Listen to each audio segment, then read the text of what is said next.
அடுத்தது காபி கொடுக்கணும், காரம் வேணுங்கிறது. காரத்துக்கு 12ன்னு சொன்னா உடனே சண்டைக்கு வர்றது. இது டெய்லி எங்களுக்கு நடக்குது பிரச்சனை.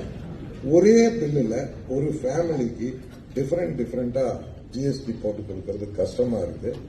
ஒரு பண்ணுக்கு ஜிஎஸ்டி கிடையாது.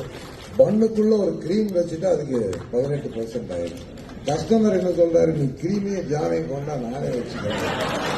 ஆனா நடக்க முடியல. அதனால ஒன்னா எல்லாத்துக்கும் ஒரே மாதிரி ஜாஸ்தி பண்ணிருக்கேன். இன்னொன்னு இதே அம்மா உங்க எம்எல்ஏ அம்மா தான் இதெல்லாம் பண்றது. அவங்க எங்க தொகுதியில இருக்காங்க. கடையில வந்துட்டு வடநாட்டுல அதிக ஸ்வீட் சாப்பிடுறாங்க. அதனாலதான் அம்மா அதுக்கு 5% காரத்துக்கு 12 பண்ணிருக்காங்க. நான் சொன்னேன் இல்லைங்க, அப்படியெல்லாம் இல்ல. தமிழ்நாட்டுல ஸ்வீட், காரம், காஃபி அப்படிதான் போகுது. அதனால தயவு செஞ்சு அதை கொஞ்சம் கன்சிடர் பண்ணுங்க மேடம். இந்தியா கூட சேர்த்து நீங்க ஏற்றி விட்டாலும் சந்தோஷம். ஒரே மாதிரியே பண்ணணும், தனித்தனியா வைக்காதீங்க. ஏன்னா வீடு ஒரு ஃபேமிலி கம்ப்யூட்டர் தடவுது மேடம். அது அந்த ஜிஎஸ்டி ஆபீசருக்கு இன்புட் கிரெடிட் எடுக்கிறப்ப ஒரே கிச்சன்ல தான் எல்லாம் பண்றாங்க.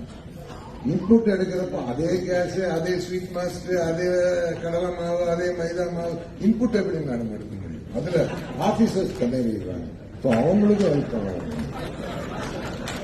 இன்னொரு ஹோட்டல்ஸ் மேடம் ஆல்ரெடி சொல்லிட்டேன், இருந்தாலும் சொல்றேன். ஒரே ஒரு நாள் மேடம் 7500 ரூபாய் ஹோட்டல் ரூம்ல பில்லு போட்டுட்டோம்னா உடனே 5% ஆயிடும் ரெஸ்டாரண்ட்ல. இப்ப ஹோட்டலுக்கு மெனு கார்டு எல்லாம் டாரிஃப் கார்டு யாரும் அடிக்கிறது இல்லை. மேக் மை ட்ரிப் தான் அதை நிர்ணயம் பண்றாங்க ஹோட்டல் ரூம். வருஷத்துல பாத்தீங்கன்னா ஏதோ ஒரு அன்னைக்கு சீசன் இருக்கும். திருச்செந்தூர்ல சூரசம்மாரம் ஒரு ரூம்ல 10 பேர் படுத்துக்கிறாங்க.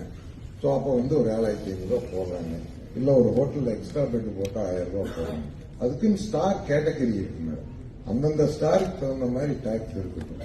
ஒரே ஒரு நாள் 7500 ரூபாய் போட்டதுக்கு வருஷம் பூராத்துக்கு 18% அந்த ரெஸ்டாரண்ட்டுக்கு போடுறாங்க.